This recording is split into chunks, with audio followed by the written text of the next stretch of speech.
ಬಳಪ ಹಿಡಿದ ಭಗವಂತ ಇರುತ್ತಾನೆ ನಮ ಸುತ್ತ ಅವತಾರ ನಾನಾ ರೂಪವೋ.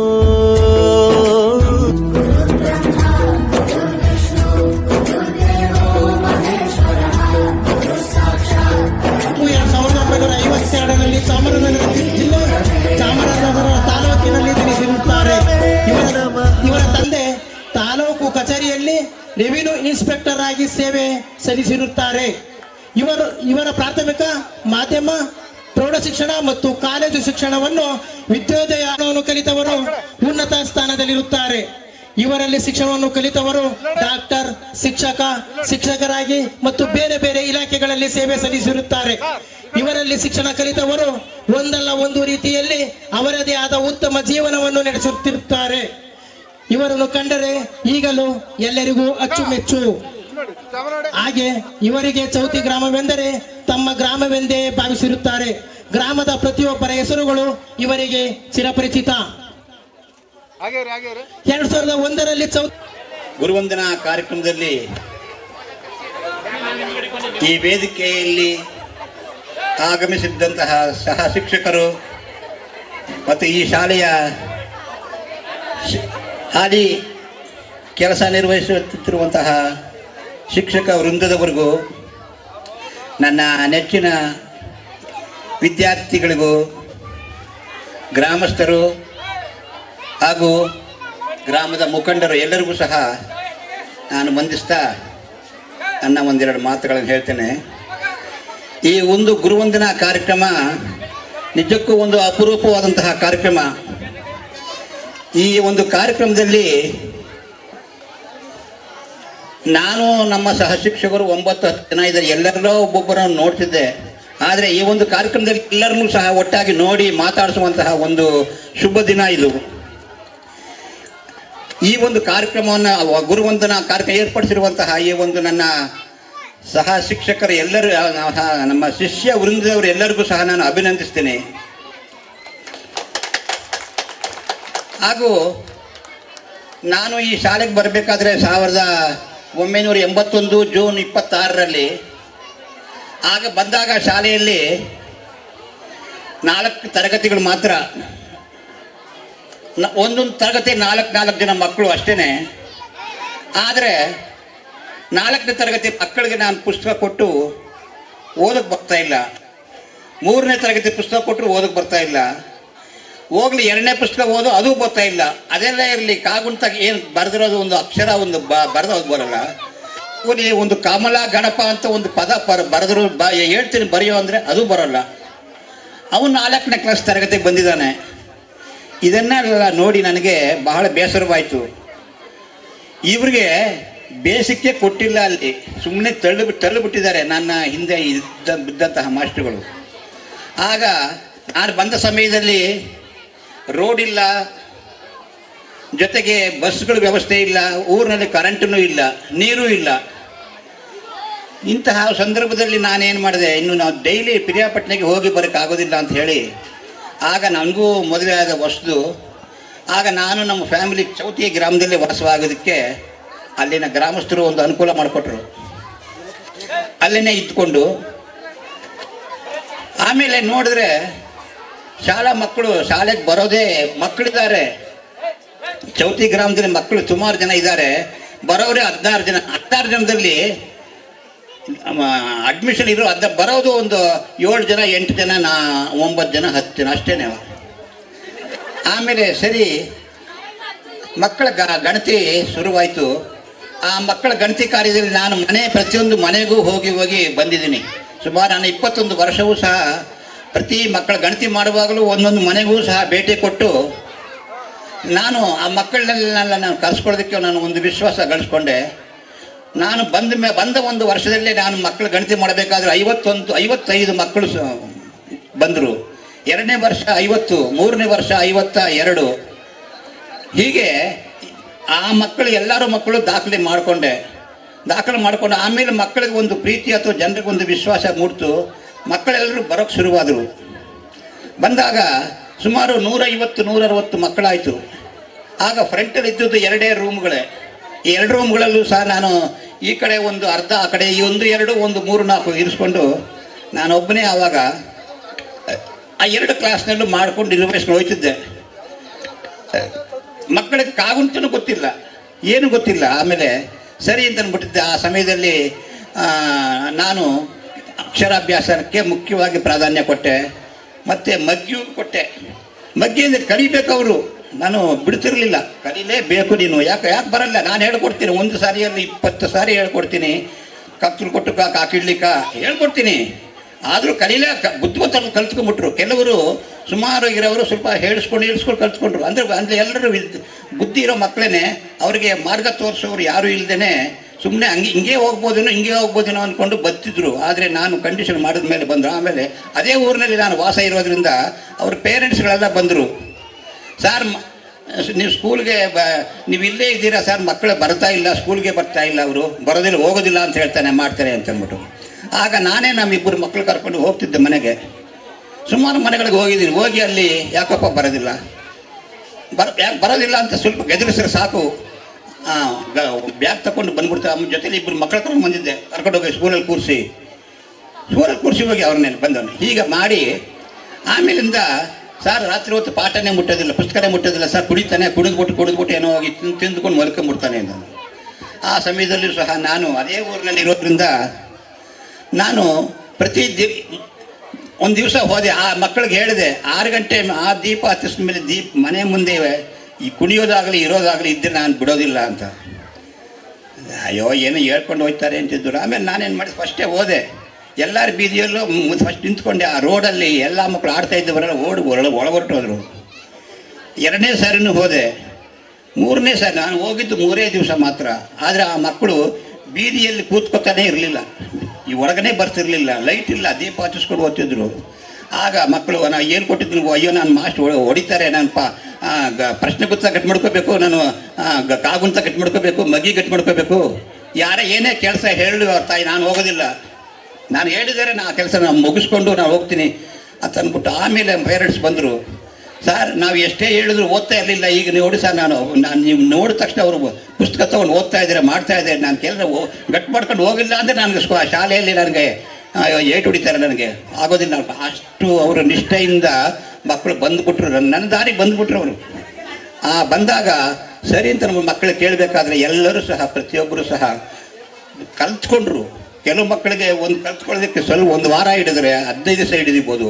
ಆದರೆ ಪ್ರತಿಯೊಬ್ಬರು ಸಹ ಕಲ್ತ್ಕೊಂಡ್ರು. ನಮ್ಮಲ್ಲಿ 2ನೇ ಕ್ಲಾಸ್ನಲ್ಲೇ ನಾನು 10 ಗಂಟೆ ಮಗ್ಗಿ ಮಕ್ಕಳು ಒಪ್ಪಿಸ್ತಾ ಇದ್ರು. 3ನೇ ಕ್ಲಾಸಿಗೆ ಬಂದ ತಕ್ಷಣ 20ರವರೆಗೂ ಮಗ್ಗಿ ಒಪ್ಪಿಸ್ತಾ ಇದ್ರು. ನಾನು 3 4ರಲ್ಲಿ ಮಗ್ಗಿ ಹೇಳೋ 2 1 2 ಹೇಳೋ, ನೀನು ಮನೇಲಿ ಗಟ್ಟಿ ಮಾಡ್ಕೊಂಡು ಬಂದಿರಬೇಕು. ಶಾಲೆಗೆ ಬರೋಕ್ಕೂ ಮುಂಚೆ ನೀನು ಇಬ್ಬಿಬ್ಬರು ಜೊತೆ ಮಾಡ್ಕೊಂಡು ಕೂತ್ಕೊಂಡು ಒಪ್ಪಿಸಿಯಲ್ಲಿ ನೀನು ಒಪ್ಪಿಸ್ತಾ ಇರಬೇಕು. ಅದು ಬಿಟ್ಬಿಟ್ಟಿದ್ದೆ. ನಾನು ಬರೋಕ್ಕೂ ಮುಂಚೆ ಶಾಲಾ ಮೈದಾನದಲ್ಲಿ ಕುಣಿತಾ ಇದ್ರೆ ಮಾತ್ರ ನನಗೆ ಇಷ್ಟ ಆಗೋದಿಲ್ಲ. ಏನಿದು ಕುಡಿಯೋದಿಲ್ಲ, ಆಯ್ತಲ್ಲ, 4:15 ಮೇಲೆ ಬಿಟ್ಟ ಮೇಲೆ 4 ಗಂಟೆ ಕುಡ್ಕೊಳ್ಳಿ ಅಂತ ಅಂದ್ಬಿಟ್ಟು. ಆಮೇಲೆ ಏನು ಮಾಡೋದು, ಅಲ್ಲಿ ನೋಡಿ ಬರೋದು ಮಗ್ಗಿ, ನಾನು ನಿನಗೆ ಹೇಳ್ತೀನಿ, ನೀನು ನನಗೆ ಒಪ್ಪಿಸು. ಪ್ರಶ್ನೆ ಉತ್ತರ ಅಷ್ಟೇ. ನೆನ್ನೆ ಬರ್ಸಾಯ್ತಲ್ಲ ಪ್ರಶ್ನೆ ಉತ್ತರ, ಅದು ಒಪ್ಪಿಸ್ಬೇಕು, ಗಟ್ಟಿ ಮಾಡಬೇಕು. ಅದೆಲ್ಲ ಇಲ್ಲ. ನಾನು ನಮ್ಮ ಸಹ ಶಿಕ್ಷಕರಿಗೂ ಹೇಳಿದ್ದೆ, ಏನಾದರೂ ಅದು ಕೊಟ್ಟಾಯ್ತಲ್ಲ, ಒಂದು 3 ದಿವಸ ಇಟ್ಕೊಳ್ಳಿ, ಪ್ರಶ್ನೆ ಉತ್ತರ ಕೇಳಬೇಕು, ಕೇಳಿ ಅವರು ಒಪ್ಪಿಸ್ಬೇಕು. ಅದನ್ನು ಟೈಮ್ ಕೊಡಿ. ಕೆಲವರು 1 ದಿವಸ ಒಪ್ಪಿಸ್ತಾರೆ, ಕೆಲವರು 2 ದಿವಸದಲ್ಲಿ, ಕೆಲವರು 3 ದಿವಸ ಒಪ್ಪಿಸ್ತಾರೆ. ಆಗ ಮಾಡಿಕೊಂಡು ನಮ್ಮ ಸಹ ಶಿಕ್ಷಕರು ಸಹ ನಮ್ಮಂತೆಯೇ ನನ್ನ ದಾರಿನಲ್ಲೇ ಬಂದರು. ಈ ರೀತಿಯಾಗಿ ಮಕ್ಕಳು 3ನೇ ತರಗತಿಯಲ್ಲಿ 20ನೇ ಮಗ್ಗಿ, ನಾನು ಮಗ್ಗಿ ಕೇಳ್ತಿದ್ದು ಲೈನ ಕೇಳ್ತಿರ್ಲಿಲ್ಲ. 3ನೇ ಕ್ಲಾಸ್ನಲ್ಲಿ ಎಷ್ಟು ಮಕ್ಕಳು ಲೈನ ನಿಲ್ಲಿಸ್ಬಿಟ್ಟಿದ್ದೆ. 7 6 8 6 9 3 ಹಿಂಗೆ ಕೇಳ್ತಿದ್ದೆ. ಫಸ್ಟ್ ಉತ್ತರ ಈಗ ಕೊಡಬೇಕು. ಅವರು ಕೊಟ್ಟಿಲ್ಲ ಅಂದರೆ ಅದು ಅವ್ರ ಮನೇಲಿ ಹೋಗಿ ಗಟ್ಟಿ ಮಾಡ್ಕೊಂಡು ಬರ್ತಿದ್ರು. ಹೀಗಾಗಿ ಅವರಿಗೆ ಮಗ್ಗಿ 2ರಿಂದ 20ಗೆ ಒಪ್ಪಿಸ್ಬಿಡ್ತಾ ಇದ್ರು. ಮಧ್ಯದಲ್ಲಿ ನಾನು ಕೇಳಿದ್ದಕ್ಕೆ ಉತ್ತರ ಕೊಡಿ ಅಂತ. ಆವಾಗ ಗಟ್ಟಿ ಮಾಡ್ಕೊಂಡು ಒಪ್ಪಿಸ್ಬಿಡ್ತಾ ಇದ್ರು. 18 ಪಟ್ಟ ಅಂತ ಹೇಳೋರು. ಹೀಗಾಗಿ ಕಾಗುಂಟದಲ್ಲಾಗಲಿ ಮಗ್ಗಿಯಲ್ಲಾಗಲಿ ಅಥವಾ ಎಲ್ಲ ಅಕ್ಷರ ಕಲ್ತ್ಕೊಳ್ಳೋದ್ರಲ್ಲಾಗಲಿ ಎಲ್ಲ ಪ್ರತಿಯೊಬ್ಬರು ಸಹ ನಾನು ಸ್ವಲ್ಪ ಹಂಗೆ ಇಂಪ್ರೂವ್ಮೆಂಟ್ ಆಯ್ತಾ ಬುದ್ಧಿ ಕಲ್ತ್ಕೊಂಡ್ಬಿಟ್ಟು. ಆಗ ಎಲ್ಲರೂ ಸಹ ದಡ್ಡರು ಇಲ್ಲ, ಮಕ್ಕಳಿಗೆ ಮಾರ್ಗದರ್ಶನ ಕೊಡೋರು ಇಲ್ಲದೇ ಇದ್ರಿಂದ ಇವರು ಈ ಥರ ಆಗ್ಬಿಟ್ಟಿದ್ದಾರೆ ಅಂತ ಅಂದ್ಬಿಟ್ಟಿದ್ದೆ. ಆ ಥರವಾಗಿ ಅವರು ದಾರಿಗೆ ಬಂದುಬಿಟ್ರು. ಹಾಗೆ ಬಂದ ಮೇಲೆ ನಾನು ಒಂದು ನಾನೊಬ್ಬನೇ ಮಾಡಿದೆ 85ರವರೆಗೂ. 85ರಲ್ಲಿ ಲಕ್ಷ್ಮಣಗೌಡ ಅಂತ ಬಂದರು ಮಾಸ್ಟ್ರು ಸಾಲಿಗ್ರಾಮದವರು. ಅವರು ಬಂದು ಅವರು ಸುಮಾರು ಒಂದು 7-8 ವರ್ಷ ಇದ್ದರು. ಅವರು 7-8 ವರ್ಷ ಇದ್ದು ಅವರಲ್ಲಿ ನಂತರ ಅವರು ಚಿಲುಕುಂದ ಅದಕ್ಕೆ ಚಿಲುಕುಂದ ಗ್ರಾಮ ಕೊಟ್ಟೋದ್ರು. ಈಗ ಅವರಿಲ್ಲ, ಅವರು ಸಹ ತೀರೋಗ್ಬಿಟ್ಟಿದ್ದಾರೆ ಲಕ್ಷ್ಮಣಗೌಡರು. ಮತ್ತು 94ರಲ್ಲಿ ನಾಗರಾಜ್ ಬಂದರು, PC ನಾಗರಾಜ್. ಅವರು ಸಹ ಬಹಳ ಒಳ್ಳೆ ವ್ಯಕ್ತಿ, ಗುಣದಲ್ಲಿ, ನಡೆಯಲ್ಲಿ, ನುಡಿಯಲ್ಲಿ ಎಲ್ಲದರಲ್ಲೂ ಸಹ ನಾವಿಬ್ಬರೂ ರಾಮ ಲಕ್ಷ್ಮಣರಾಗೇ ಇದ್ವಿ. ಆದರೂ ಸಹ ಅವ್ರಿಗೇನು ಅಂತಂದರೆ, ಈ ರಾಮ ಲಕ್ಷ್ಮಣ ಅಂತಂದ ಮೇಲೆ ರಾಮ ಯಾವಾಗಲೂ ಮುಂದೆ, ಲಕ್ಷ್ಮಣ ಯಾವಾಗಲೂ ಹಿಂದೆ ಇರಬೇಕು. ಅದೇನು ಅದು ಆಗ. ಇವಾಗ ನಾನು ಲಕ್ಷ್ಮಣ ಮುಂದೆ ಇರ್ತೀನಿ ಅಂದ್ಕೊಂಡು ಮುಂದೆ ಹೋದರು. ಈಗ ಹೋಗಿದ್ದೆ, ಅವ್ರಿಗೇನಾಯಿತು, ಮನಸ್ಸು ಕಸಿಬಿಸಿ ಆಗೋಯ್ತು. ವಾಲ್ಮೀಕಿ ಬರೆದ ರಾಮಾಯಣವೇ ಉಲ್ಟಾ ಪಲ್ಟ ಆಗೋಯ್ತದಲ್ಲ ಅಂದ್ಕೊಂಡು ಅವ್ರಿಗೆ ಮನಸ್ಸು ಬೇಜಾರಾಗ್ಬಿಟ್ಟಿದ್ದೆ. ಯಾವಾಗಲೂ ನಮ್ಮ ಅಣ್ಣ ರಾಮನೇ ಮುಂದೆ ಇರಬೇಕು, ಲಕ್ಷ್ಮಣ ಹಿಂದೆ ಇರಬೇಕು ಹಾಗಂತ ಅಂದ್ಕೊಂಡಿದ್ದೆ. ನನ್ನ ಜೊತೆಯಲ್ಲಿ ಅಷ್ಟು ವಿಶ್ವಾಸ ಗಳಿಸ್ಕೊಂಡು, ಪ್ರೀತಿ ಕಳಿಸ್ಕೊಂಡು, ಕರ್ತವ್ಯನಿಷ್ಠವರಾಗಿ, ಬಹಳ ಗಂಭೀರತೆ ವ್ಯಕ್ತಿ, ನಡೆಯಲ್ಲಿ ನುಡಿಯಲ್ಲಿ ಅಂತ ವ್ಯಕ್ತಿ ನಿಜಕ್ಕೂ ಸಿಕ್ಕೋದಿಲ್ಲ. ನನ್ನ ಸಹ ಶಿಕ್ಷಕರಾಗಿ ಬಂದಿದ್ದು ನನ್ನ ಒಂದು ಪುಣ್ಯ. ಅವನ ಒಬ್ಬ ಚಿನ್ನದಂತಹ ವ್ಯಕ್ತಿ. ಅಂಥ ವ್ಯಕ್ತಿ ಈಗಲೂ ಸಹ ನನ್ನ ಜೊತೆಯಲ್ಲಿದ್ದಾಗಲೂ ಅಂತಲ್ಲ, ಈಗಲೂ ಸಹ ನಾನು ಒಂದು ಮಾತು ಹೇಳಿ, ಆಯಿತು ಸರ್ ಹಂಗೆ ಆಗಲಿ ಹಾಗಂತಾರೆ ಬಂದರು. ಒಟ್ಟು ಹೀಗೆ ನನ್ನ ಅವರ ಒಂದು ಬಾಂಧವ್ಯನ ಉಳ್ಕೊಂಡು ಬಂದ್ರಲ್ಲ, ಜೊತೆಯಲ್ಲಿ ಬಂದ್ರಲ್ಲ, ಅವರು ಸಹ ಇದನ್ನೇ ಮೈಗೂಡಿಸ್ಕೊಂಡ್ರು. ಆಮೇಲೆ ಇವರು ಬಂದ ಮೇಲೆ ಇವರು ಬಂದರು, ಯಾರಪ್ಪ, ಇಬ್ಬರು ಪುಟಾಣಿಗಳು ಬಂದರು. ಅವ್ರು ನೋಡಿದ್ರೆ ಅವ್ರಿಗೆ ಪರ್ಸನಾಲಿಟಿನೇ ಇಲ್ಲ. ಅವ್ರಿಗೆ ಏನೋ ಹೈಸ್ಕೂಲ್ ಹುಡುಗರಿಗಿದ್ದಾರೆ. ಬಂದರು, ಏನೋ ಯಾರೋ ಬರ್ತಾ ಇದ್ರಲ್ಲಪ್ಪ, ಬರಲಿ ಅಂತಿದ್ದೆ. ಬಂದ್ಬಿಟ್ಟಿದ್ದೆ. ಸರ್ ಅಂದರು, ಏನರಪ್ಪ ಯಾಕೆ ಬಂದ್ರಿ ಅಂದೆ. ಸರ್ ನಾವು ಅಪಾಯಿಂಟ್ ಆಗಿದೆ, ನಮಗೆ ಬಂದಿದ್ದೀವಿ. ಏನು ಅಪಾಯಿಂಟ್ ಆಗಿದೆ? ನಾವು ಟೀಚರ್ ಆಗಿ ಬಂದಿದ್ದೀವಿ ಸರ್, ತಗೊಳ್ಳಿ ಸರ್ ಅಂತ ಕೊಟ್ಟರು. ಹಾಂ ಸರಿ ಕೊಡ್ರಪ್ಪ. ಇಲ್ಲಿ ನೋಡಿದ್ರೆ ಇಬ್ಬರಿಗೂ ಅಪಾಯಿಂಟ್ ಆಗಿದೆ.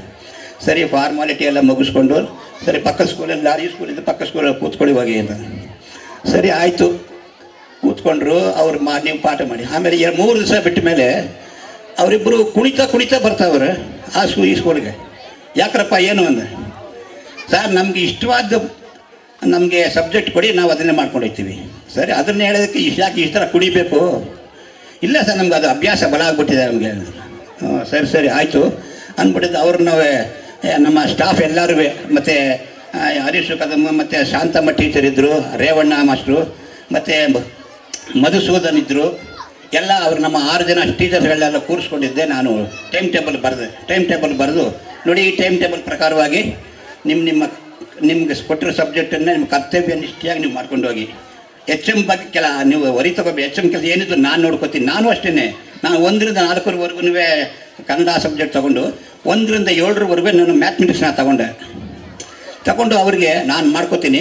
ನಿಮ್ಮ ಏನಿದ್ರು ನಾನು ನನ್ನ HM ಕೆಲಸ, ನಾನು ಅಲ್ಲೇ ಮನೆ ಇರೋದ್ರಿಂದ ಮಕ್ಕಳನ್ನೆಲ್ಲ ಬೆಲ್ಲೋಡಿದ ಮೇಲೆ ನಾನು ಅಲ್ಲೇ 6-6:30ವರೆಗೂ ಇದ್ದು ನಾನು HM ಕೆಲಸಗಳಲ್ಲಿ ಮುಗಿಸ್ಕೊಂಡು ನಾನು ಆಗ ಮನೆಗೆ ಬರ್ತಿದ್ದೆ. ಡೈಲಿ ನಾನು 21 ವರ್ಷವೂ ಅಷ್ಟೇ. ನಾನು 4 ಗಂಟೆ ಬಿಟ್ಟ ತಕ್ಷಣ ಮನೆಗೆ ಹೋಗ್ತಾ ಇರಲಿಲ್ಲ. 6 ಗಂಟೆ 6:30 ಮೇಲೆ ಅಲ್ಲೇ ಸ್ವಲ್ಪ ಕಾಫಿ ತರಿಸ್ಕೊಂಡು ಕುಡ್ಕೊಂಡು ಮನೆಗೆ ಬಂದ್ಬಿಡ್ತಾ ಇದ್ದೆ. ಈ ರೀತಿ ಆಗಿರಬೇಕಾದ್ರೆ ಹರೀಶು ಕದಂಬು ಬಂದಮೇಲೆ ಅವರು ರೇವಣ್ಣ ಅವರು ಬಂದರು. ಆಮೇಲೆ ಮಧುಸೂದನ್ ಇವರೆಲ್ಲ ಡೆಪ್ಯುಟೇಷನ್ ತಗೊಂಡು ಪ್ರಕಾಶ್ ಅಂತವ್ರು ಬಂದಿದ್ದರು. ಪ್ರಕಾಶ್ ತುಂಬ ಬೆಳ್ತೂರಿನವರು. ಅವರು ಸಹ ಬಂದು ನನ್ನ ಹತ್ರ ಸಹ ಶಿಕ್ಷಕರಾಗಿ, ಈಗ ನಮ್ಮ ಅಷ್ಟು ಜನ ಸ್ಟಾಫ್ಗಳು ಸಹ ನನಗೆ ಸಹ ಶಿಕ್ಷಕರು ಇಲ್ಲ, ನನ್ನ ಸ್ವಂತ ತಮ್ಮಂದಿರಾಗೆ ಇದ್ದರೆ ಹೊರತು ಬೇರೆ ಯಾವ ಅವ್ರ ಹತ್ರ ಒಂದು ನನ್ನ ಭಾವನೆಯಲ್ಲಿ ಅವರಲ್ಲೇ ಆಗಲಿ ಒಂದು ಏನೋ ಅವ್ರ ಮಾತು ಕೇಳಬೇಕು, ಇವ್ರ ಮಾತು ಕೇಳಬೇಕು ಅಂತ ಬುದ್ಧಿ ಇರಲಿಲ್ಲ ಅವ್ರಿಗೆ. ಈಗ ನಾವು ಲಕ್ಷ್ಮೀಪುರದಿಂದ ಡೆಪ್ಯುಟೇಷನ್ ಎಲ್ಲ ನಮಗೆ ಸರ್, ನಮಗೆ 3 ದಿವಸ ಲೀವ್ ಬೇಕು ಸರ್, ನನಗೆ ಹೋಗಬೇಕು, ಯಾರೋ ಕಳಿಸ್ಕೊಡಿ. ಆಯ್ತು. ಹರೀಶು ಕದಮ್ಮು ಅಥವಾ ಮಧುಸೂದನ್ ನಾಗರ ಯಾರು ಹೋಯ್ತು ಸರ್, ನೀವು ಯಾರು ಹೇಳ್ತೋ ನಾವು ಅವ್ರು ಹೋಗ್ತೀವಿ ಅಂತಂದ್ಬಿಟ್ಟು. ಹಂಗೆ ನಾನು ಇಂಥವ್ರು, ಸರಿ ಕಣಪ್ಪ ನೀವು ಹರೀಶ್ ನೀವು ಹೋಗಿ, ಆಯಿತು ಸರ್ ಹೋಯ್ತು. ತಿರುಗ್ಕೊಂಡು ಇದುವರೆಗೂ ಮಾತಾಡಿದವರೇ ಇಲ್ಲ. ಅವರು ಸಹ ನಮ್ಮಲ್ಲಿ ಎಷ್ಟು ಪ್ರೀತಿ ವಿಶ್ವಾಸ ಇಟ್ಕೊಂಡಿದ್ರು ಅದೇ ಪ್ರೀತಿ ವಿಶ್ವಾಸ ಇಟ್ಕೊಂಡೆ ಅಂದರೆ ಅಷ್ಟು ನಮ್ಮ ಹತ್ರ ಅಚ್ಚುಮೆಚ್ಚಾಗಿ ನನ್ನ ತಮ್ಮಂದಿರಾಗಿ ನಾನು ನೋಡಿಕೊಂಡೇ ಹೊರತು ನಮ್ಮ ಇರುವನೇ ನಾನು ಎಚ್ ಎಮ್ಮು ನೀನು ಅಸಿಸ್ಟೆಂಟು ನಾನು ಹೇಳ್ದಂಗೆ ಕೇಳೋ ಅನ್ನೋ ಭಾವನೆ ಇರಲಿ. ನಾನು ಹೇಳಿದೆ ನೀವು ಯಾರು ಹೋಗೋದಿಲ್ಲ ಅಂದರೆ ನಾನೇ ಹೋಗ್ತೀನಿ, ಬೇಕಾದರೆ ನಾನೇ ಹೋಗಿ 3 ದಿವಸ ಸ್ಕೂಲ್ ಮಾಡ್ಕೊಂಡು ಇಲ್ಲ ಸರ್ ನೀವು ಯಾರನ್ನು ಕೇಳ್ತಿರೋ ಕಳಿಸಿ ನಾವು ಹೋಗ್ತಿದ್ದೆ. ಆ ಥರ ಅಷ್ಟು ನಮ್ರತೆ ವಿನಯವಾಗಿ ಅವ್ರು ನನ್ನ ಜೊತೆಲೇ ಅವರು ಬಂದವರು.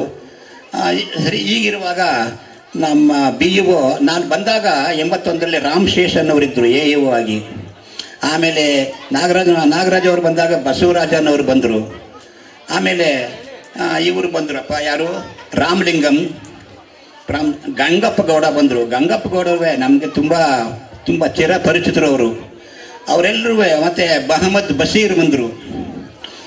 ಇವರೆಲ್ಲ ಅವಾಗ ಭೇಟಿ ಕೊಡ್ತಾರೆ. A E O B E O ಭೇಟಿ ಕೊಡ್ತಾರೆ ಅಂತಂದಾಗ ಬಿ ಇ ಒ ಬರೋರು ನಮ್ಮ ಶಾಲೆ ಮುಂದೆನೇ ಹೋಗ್ಲು ಹುಡೋಬೇಕಾ ನಾವೆಲ್ಲ ರೆಡಿ ಮಾಡ್ಕೊಂಡಿರ್ತಿದ್ವಿ ಏನು.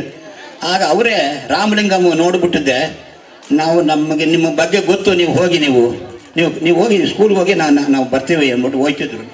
ಅಷ್ಟು ನಮ್ಮ ಮೇಲೆ ಒಂದು ನಂಬಿಕೆ ಇತ್ತು, ಅಷ್ಟು ನಾವು ಉಳಿಸ್ಕೊಂಡಿದ್ವಿ.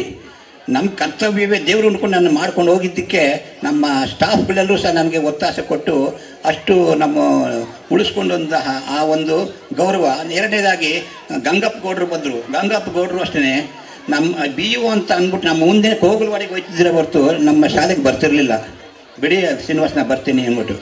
ಆಮೇಲೆ ಮಹಮ್ಮದ್ ಬಶೀರ್ ಅವರು ಬಂದರು. ಅವರು ಸಹ ಅಷ್ಟೇ ಅವರು ಸಹ ನಮ್ಮನ್ನು ಭೇಟಿ ಮಾಡ್ತಿದ್ರು. ಮೀಟಿಂಗ್ ಹೋದಾಗ ಭೇಟಿ ಆಗ್ತಿದ್ರು. ಆದರೆ ಚೌತಿ ಶಾಲೆಗೆ ಅವ್ರಿಗೆ ಒಂದು ನಂಬಿಕೆ ಬಂತು. ಆವತ್ತಿಂದ ನಮ್ಮ ಶಾಲೆಗೆ ಅವ್ರು ಭೇಟಿನೇ ಕೊಡಲಿಲ್ಲ ಅವರು. ಈಗ 1998ರಲ್ಲಿ ನಾಗರೊಳಗೆ ಇಟ್ಟರು. ಇದಕ್ಕೆ ಭೇಟಿ ಒಂದು ಟೂರ್ ಇಟ್ಟರು ಬಿ ಇ ಒ ಕಡೆಯಿಂದ. 2 ಮಹೇಂದ್ರ ವ್ಯಾನು, ನಾನು ಒಂದರಲ್ಲಿ 20 ಟೀಚರ್ಸ್, ಇನ್ನೊಂದರಲ್ಲಿ 20 ಟೀಚರ್ಸ್, ಅದರಲ್ಲಿ ನಾನು ಸೇರಿದ್ದೀನಿ.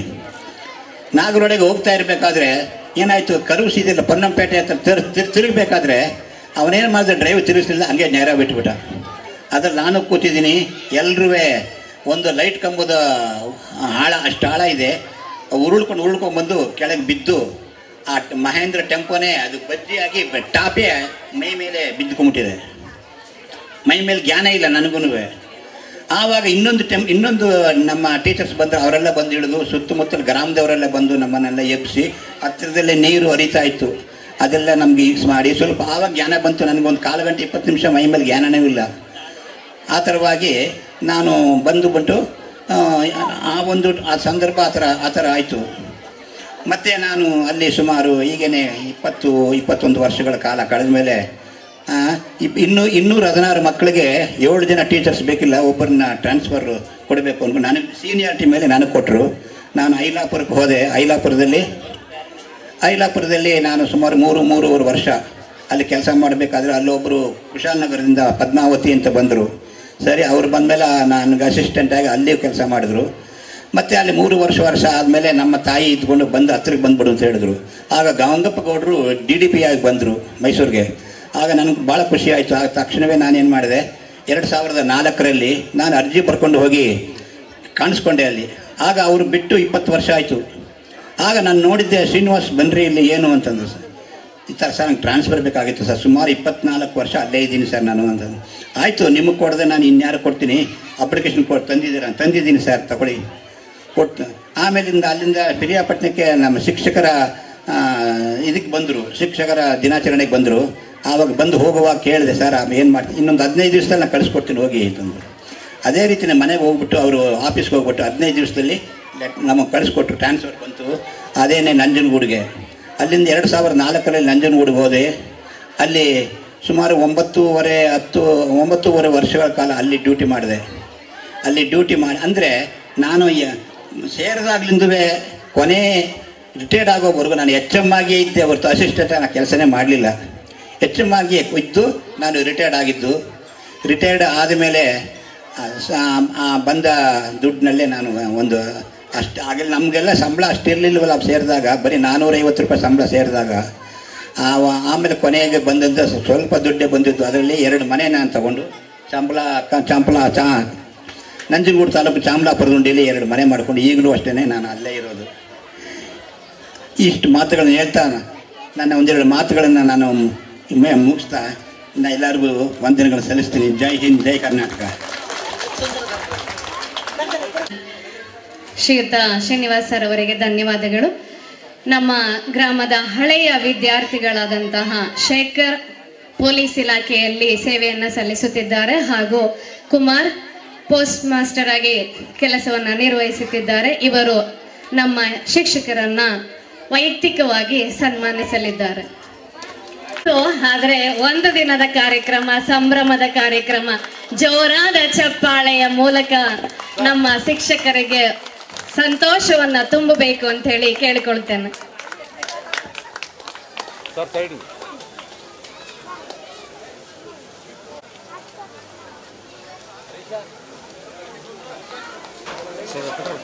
ಸರ್ ಈ ಕಡೆ ಸರ್ ಸರ್ ಹಾಗೆ ರೀ ಸರ್ ಇಲ್ಲ ಇಲ್ಲ ನೋಡಿ.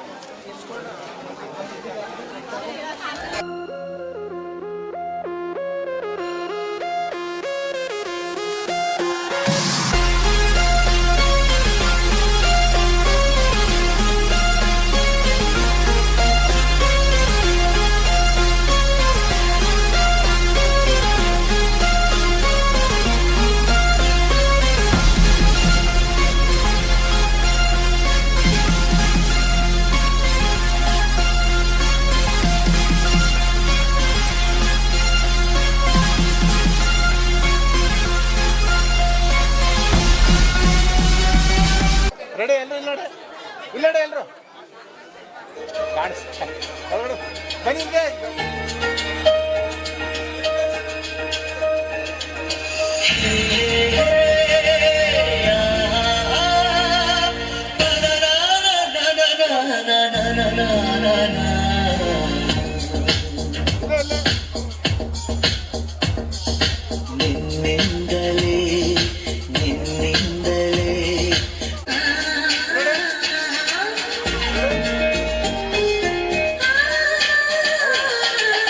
ಅಸಾಧ್ಯತೆಯಲ್ಲಿ ಸಾಧ್ಯತೆಯನ್ನ ಕಂಡ ಚೌತಿ ಗ್ರಾಮಸ್ಥರು, ಚೌತಿ ಹಿರಿಯ ವಿದ್ಯಾರ್ಥಿಗಳಲ್ಲಿ ಈ ಕೊನೆಯವರೆಗೂ ಮರುಕಳಿಸುವಂತಹ ನೆನಪಿನಲ್ಲಿ ಉಳುವಂತಹ ಒಂದು ಸುಮಧುರ ಗಳಿಗೆ ಅಂತ ಹೇಳಿದ್ರೆ ಇದು ಅಂತ ಹೇಳಲಿಕ್ಕೆ ತಪ್ಪಾಗ್ಲಾರ್ದು. ವಿವಾಹ ವಾರ್ಷಿಕೋತ್ಸವವನ್ನು ಆಚರಿಸಿಕೊಳ್ಳುತ್ತಿರುವ ಎಲ್ಲರೂ ದಯಮಾಡಿ ವೇದಿಕೆಗೆ. ವೆಂಕಟೇಶ್ ಸರ್, ಲಕ್ಕಣ್ಣ ಸರ್ ಎಲ್ಲರೂ ಕೂಡ